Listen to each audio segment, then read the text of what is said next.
Olá, pessoal, tudo bem? Quero mandar um grande abraço para todos vocês nesse momento difícil, que nós não percamos a esperança de dias melhores. Enquanto isso, a gente fica nesse momento, né? Cada um no seu espaço, na sua casa, mas na luta contínua da construção do conhecimento, das discussões, das leituras, que são de suma importância para a nossa vida, tanto pessoal quanto a nossa vida profissional. Eu estarei com vocês nesse momento discutindo a disciplina Fundamentos e Metodologia da História e Geografia, tá? Onde a gente vai tratar, no primeiro momento, do contexto histórico, com grandes autores que contribuíram para esse processo. Eu sou a professora Sônia. Qualquer dúvida, vocês podem estar me mandando mensagem, colocando no grupo da turma e posteriormente também eu estarei disponibilizando para vocês algumas atividades, né, que são atividades de cunho avaliativos para a gente poder concluir a disciplina. Então, nesse primeiro momento, a gente vai tratar das ciências humanas, naturais e sociais. O que a gente pode discorrer dessas ciências? Né? Elas estudam aspectos do homem como indivíduo e como ser social. As ciências naturais sobre a natureza e seus fenômenos, como animais, plantas, ou seja, os aspectos físicos, né, do mundo e não do homem, que é ao contrário das ciências sociais, em que vai estudar a sociedade, culturas e tempos históricos.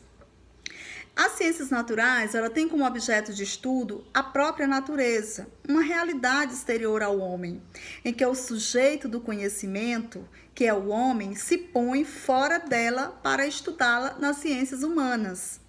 Então, o objeto de estudo é o próprio homem, vivendo na sociedade. Então, esse ser humano, né, assim como o objetivo de investigação, ele realizou 3 maneiras diferentes de investigação por período. No primeiro período, ele vai tratar do humanismo. O que foi o humanismo? Foi uma ideia renascentista, sendo o homem o centro do universo. Considerado um movimento intelectual difundido na Europa durante a Renascença, inspirado na civilização greco-romana, que valorizava um saber crítico voltado para o maior conhecimento do homem e uma cultura capaz de desenvolver as potencialidades da condição humana. Então, como o próprio nome revela, o humanismo ele foi um movimento literário com ideais filosóficos, morais, estéticos que valorizavam o homem. Então, esse termo ele vem do latim, considerado como humanus, que quer dizer humano. E daí, parte-se para o segundo período. Esse segundo período é caracterizado como a linha positivismo, né?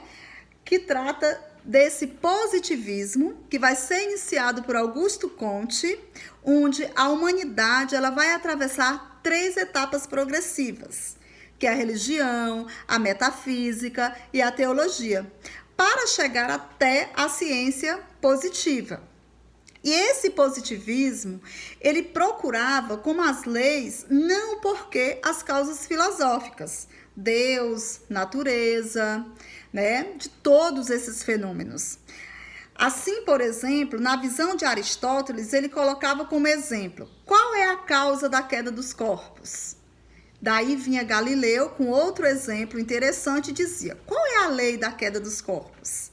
Então, o positivismo percebe-se que ele acreditava na possibilidade da redução de todos os fatos sociais e humanos às leis científicas. Com isso, acreditava também na possibilidade de uma síntese de todo o conhecimento humano. Ele vai acreditar que se poderia a sociedade e a história serem governadas por leis científicas. Com isso, esse entendimento dessas leis permitiria um desenvolvimento social e histórico passível de gestão científica. Então, ele é considerado uma ideologia científica, frequentemente mantida por tecnocratas que creem no progresso através do avanço da ciência.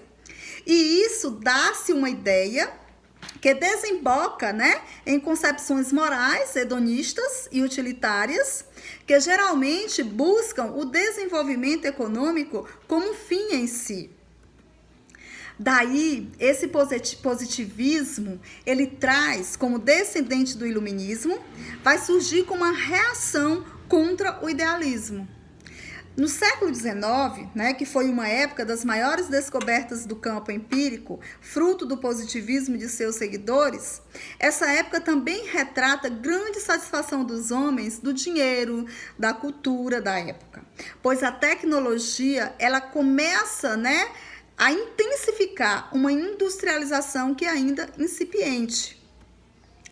E aí, o positivismo, ele tentou ser a solução para os problemas socioeconômicos da época. Enfatizava o conhecimento positivismo baseado nos fenômenos naturais e suas propriedades e relações. Tudo isso possuía como foco a verificação pela ciência empírica.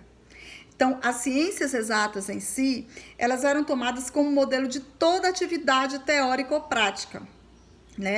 Então, destacava-se dentro dessa ideia positivista aquilo que é real, que é provado cientificamente, que é comprovado como instrumento, traz como o microscópio, o telescópio, entre outros. Depois desse período, a gente entende uma evolução, do terceiro período, onde vai se tratar do historicismo. Esse período, ele insiste na diferença profunda entre homens e natureza e entre ciências naturais e humanas. Ele reconhece o caráter histórico de toda a existência humana, mas vê a história não como um sistema integrado, mas como uma cena em que uma diversidade de vontades humanas se expressam. Ele afirma que todo conhecimento histórico é relativo ao ponto de vista do historiador. Daí, a gente vai entender, que essa relação desse ponto de vista do historiador é uma fase importante para grandes descobertas da história. Entra-se o questionar, as descobertas, esse entendimento que a história torna-se como uma área importante para grandes descobertas. As ciências sociais, ela se trata como essa base histórica, com conceitos e com concepções. Isso vai se dar no início, na Europa no século XIX, e já no século XX, em decorrência das obras de Marx, de Durkheim, de Weber, em que as ciências sociais ela vai começar o seu processo de desenvolvimento. Então, Durkheim, na sua discussão, ele vai dizer que o conhecimento, é da sociedade. Toda a base da discussão desse conhecimento é da sociedade. Mas Marx, ele já vai relatar que a classe trabalhadora, ela possui a sua identidade com as relações de trabalho num sistema capitalista como força de transformação da sociedade. E Weber vai tratar a ciência e a política como duas vocações distintas, Durkheim entra como o desenvolvimento do homem enquanto ser social, ele diz que está atrelado ao desenvolvimento da sociedade, ou seja, o homem ele é considerado produto da sociedade na qual está inserido. Para ele, o objetivo da educação é desenvolver na criança os estados físicos e morais que são requeridos pela sociedade política. Weber ele vai dizer que a ação social é aquela que é orientada ao outro. No entanto, há algumas atitudes coletivas que não podem ser consideradas sociais. Ele reconheceu, que toda pesquisa ela tem um ponto de partida do subjetivo que é ligado à referência do valor do pesquisador.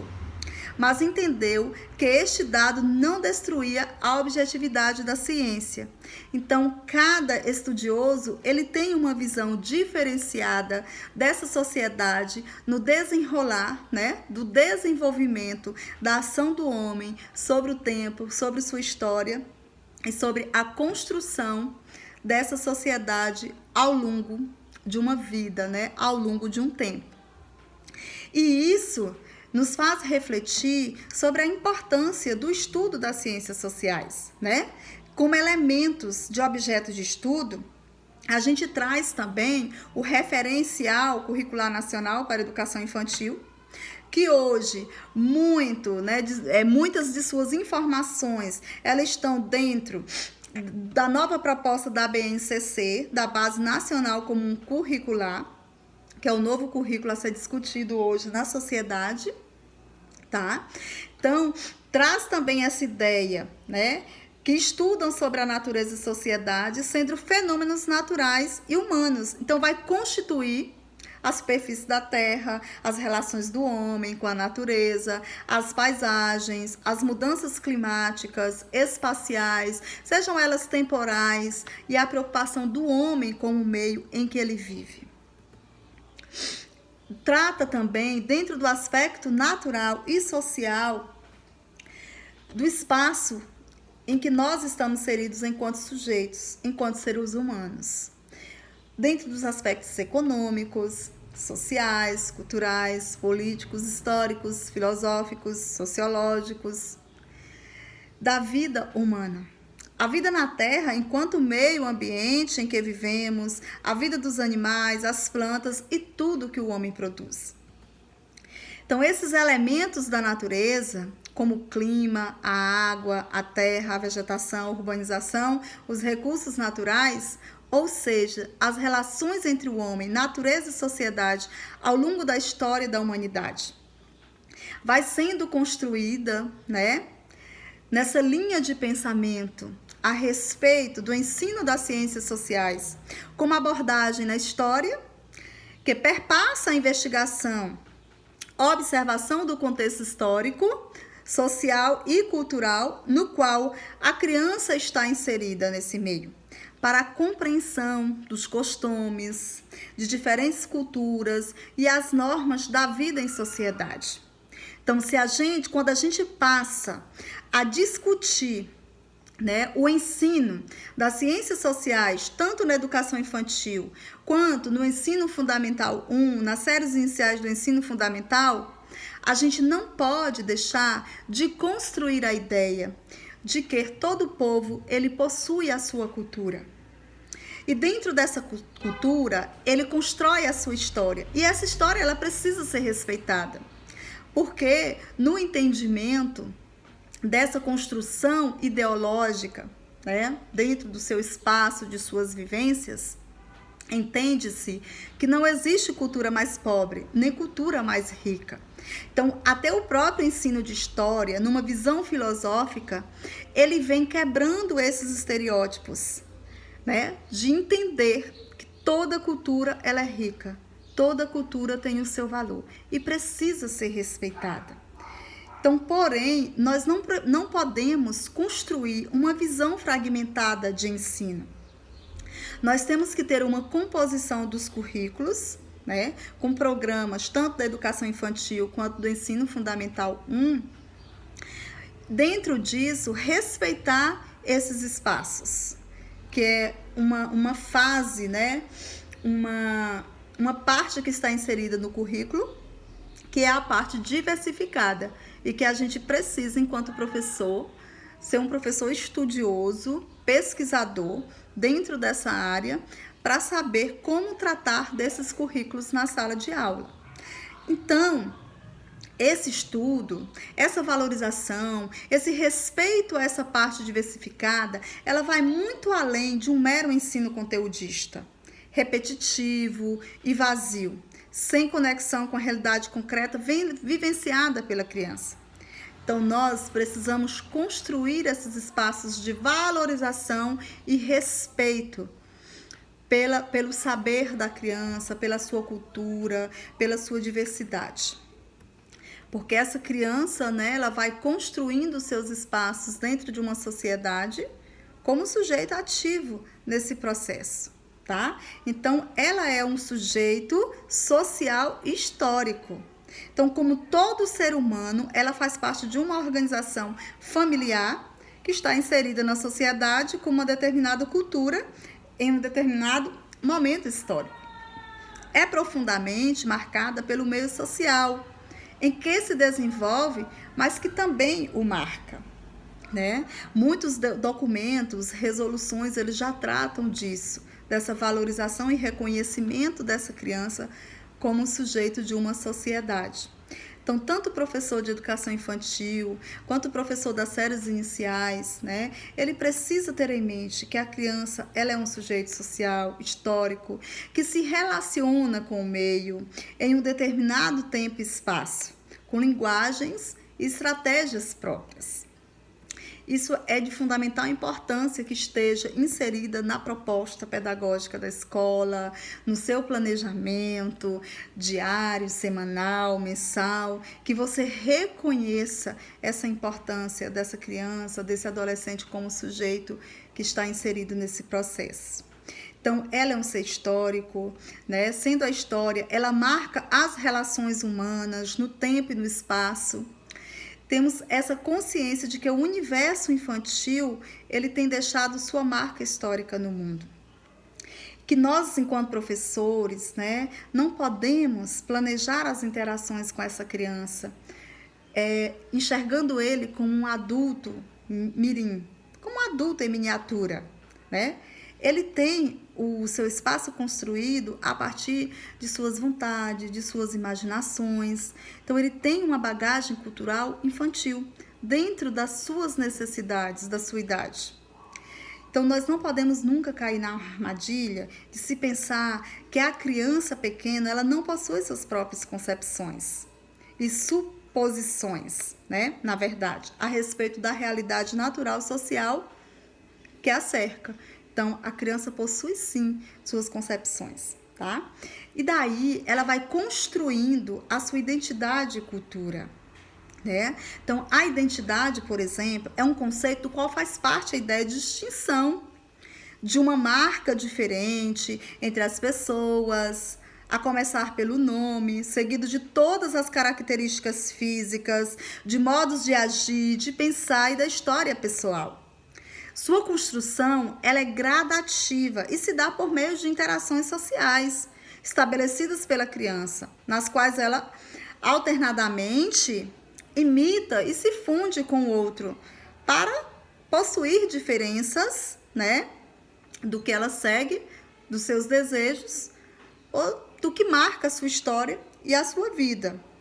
Então, nós precisamos desenvolver nessas crianças a autoconfiança, que o desenvolvimento da sua identidade lhe traz na promoção da sua autonomia, permitindo-lhes se diferenciar do outro, desenvolver gostos, valores e ensinando a se relacionar melhor com o outro e com o meio. Então, a criança, ela é uma cidadã. Ela é um ser integrante da sociedade e ela possui o título de cidadã. Campos, ele vai tratar que a sociedade moderna, ela é considerada cidadão aquele que é membro de um estado, de uma nação, pelo nascimento ou naturalização, a partir do seu reconhecimento enquanto ser humano. Então, quando um imigrante ele é considerado legalmente cidadão em um país em que vive, então, a partir do momento que ele é legal, ele já deve receber o seu título, né, reconhecido como cidadão daquele país.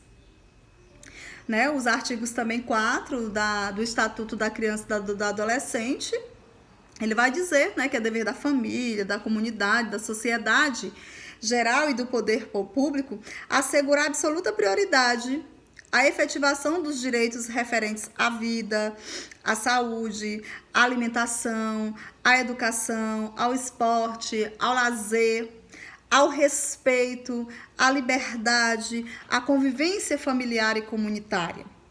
Então, ela já deixa claro, né, esse direito. E algumas outras diretrizes que vai tratar também, né, da educação infantil, que é o artigo 6, que vocês poderão também estar consultando sobre a questão das propostas pedagógicas, né?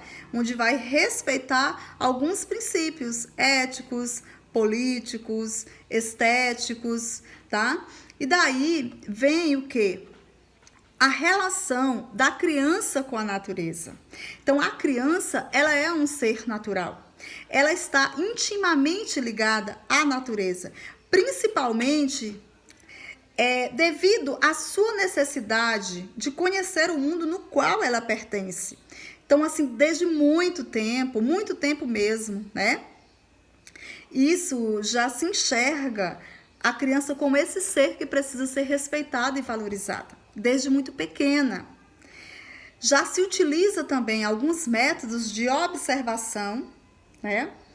A investigação e experimentação para realizar suas descobertas, conhecer e compreender o lugar onde habita no mundo e também os fenômenos que eles são comuns. Dentro da antologia poética brasileira, contamos com grandes poetas, né, que sensivelmente conseguiram em seus versos captar a essência da visão, da linguagem, dos sentidos das crianças e nelas se inspiraram.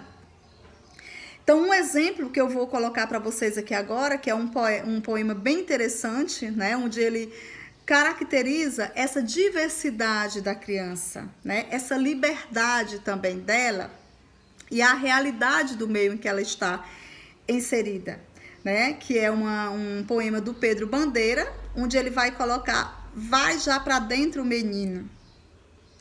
Vai já para dentro, menino. Vai já para dentro estudar. É sempre essa lenga-lenga quando o que eu quero é brincar. Eu sei que aprendo nos livros, eu sei que aprendo no estudo, mas o mundo é variado e eu preciso saber tudo. Há tempo para conhecer, há tempo para explorar. Basta os olhos abrir e com o ouvido escutar. Aprende-se o tempo todo, dentro, fora pelo avesso. Começando pelo fim, terminando no começo. Se eu me fecho lá em casa, numa tarde de calor, como eu vou ver uma abelha acatar pólen na flor? Como eu vou saber da chuva se eu nunca me molhar? Como eu vou sentir o sol se eu nunca me queimar? Como eu vou saber da terra se eu nunca me sujar? Como eu vou saber da gente se eu aprender a gostar? Quero ver com os meus olhos, quero ver a vida até o fundo, quero ter barros nos pés, eu quero aprender o mundo. Então, Pedro Bandeira, né, ele vai tratar dessa necessidade da liberdade da criança que ela precisa ter. E essa liberdade, ela precisa ser respeitada. Claro que nós não vamos deixar de levar em conta alguns limites, né, que essa criança precisa ter. Mas a gente precisa, dentro dessa diversidade, tratar dessa liberdade da criança. Então, gente, fica aqui o nosso primeiro momento de aula. Quero mandar um grande abraço para vocês. Estarei disponibilizando as atividades. Depois eu voltarei para tratar especificamente com vocês das partes metodológicas, pedagógicas, do ensino de História e Geografia, onde vocês também poderão estar usando alguns exemplos no dia a dia da sala de aula. Tá bom? Um grande abraço, fique com Deus, até a próxima aula.